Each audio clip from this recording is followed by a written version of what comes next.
Bonjour à toutes et à tous, dans cette vidéo je vais vous montrer comment timer, donc synchroniser, sur Adobe Audition. Donc votre meilleur ami pour cette étape, ça va être l'outil lame clip sélectionné, donc l'icône en forme de lame de rasoir qui permet de couper facilement et rapidement les clips. Votre deuxième meilleur ami c'est l'onVocal, donc le morceau original, car dans la plupart des cas on peut facilement identifier à l'œil nu l'onde du chant et donc se caler dessus. Mais premièrement, il faut aller activer une fonction qui ne l'est pas d'emblée dans Audition, la fonction étirer. Pour ce faire, allez dans le menu clip, puis étirer, et cochez activer l'expansion globale du clip. Ça va rendre apparent les petits coins triangulaires blancs en haut des extrémités de chaque clip. Cette fonction permet d'allonger ou de réduire le temps d'un clip quand une personne a chanté une partie un peu trop vite ou trop lentement, mais que le rythme des syllabes en soi est bon. Il ne vaut mieux pas dépasser les 110 ou les 90% d'étirement, car au-delà ça déforme la voix. Mais dans tous les cas, il vaut mieux aller mollo, car selon les micros ça peut s'entendre très vite. Donc maintenant, le time à proprement parler. La première chose que je fais, c'est d'isoler chaque phrase en coupant de part et d'autre avec l'outil lame clip.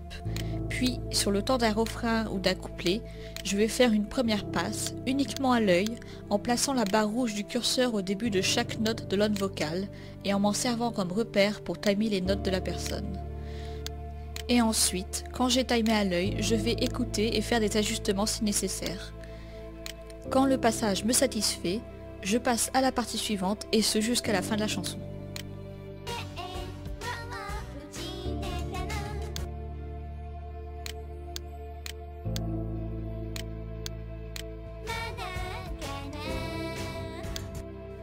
Donc ici je vais vous montrer les différents outils qu'on peut utiliser.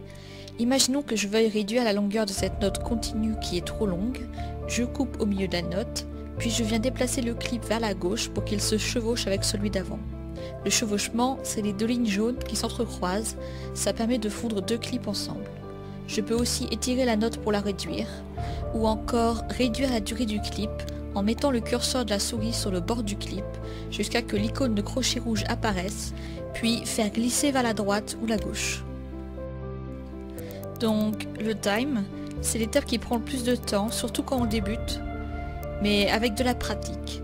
Je vous assure que c'est possible d'aller beaucoup plus vite et d'être beaucoup plus efficace. Et vous pourriez peut-être même vous surprendre à aimer ça. Il est bien évidemment possible de timer plusieurs pistes en même temps, étant donné que le curseur rouge fait toute la hauteur de l'écran, ce qui permet de gagner énormément de temps. Une fois le time fini, ma dernière étape va être de transformer tous ces petits clips en un seul pour assurer la suite du mix. Donc d'abord, je vais sélectionner un petit bout de clip où il n'y a rien, le copier avec CTRL-C, puis placer le curseur rouge au tout début de la chanson et coller avec CTRL-V le petit clip vide au début de chaque piste et faire de même pour la fin. Je fais ça pour que mes pistes de chant commencent tout au début de la chanson et finissent au même moment. C'est une étape d'autant plus primordiale si, comme moi, vous tunez vos pistes avec Melodine juste après. Ensuite, vous allez clic droit, retransmettre à la nouvelle piste, puis piste sélectionnée. Audition va alors créer ce qu'il appelle un rebond dans une nouvelle piste. Et vous faites ça pour chaque piste. Dans Audition, si vous ne faites pas l'étape de tune, vous pouvez supprimer les pistes découpées et ne laisser que les rebonds. Sinon, pour trouver les fichiers rebonds, vous allez dans le dossier de votre projet Audition, puis dans Bounced Files, et vous n'avez plus qu'à renommer vos fichiers et à les déplacer dans un dossier dédié si vous le souhaitez. Si vous faites ça, pensez à supprimer les rebonds originaux dans Audition et à les remplacer par vos fichiers renommés et déplacés, sinon Audition sera paumé. Si vous tunez avec Melodine, contentez-vous de supprimer les rebonds et de laisser les pistes rebonds vides comme je montre à l'écran. Merci d'avoir visionné cette vidéo. Dans la prochaine, nous verrons le tune avec Melodine.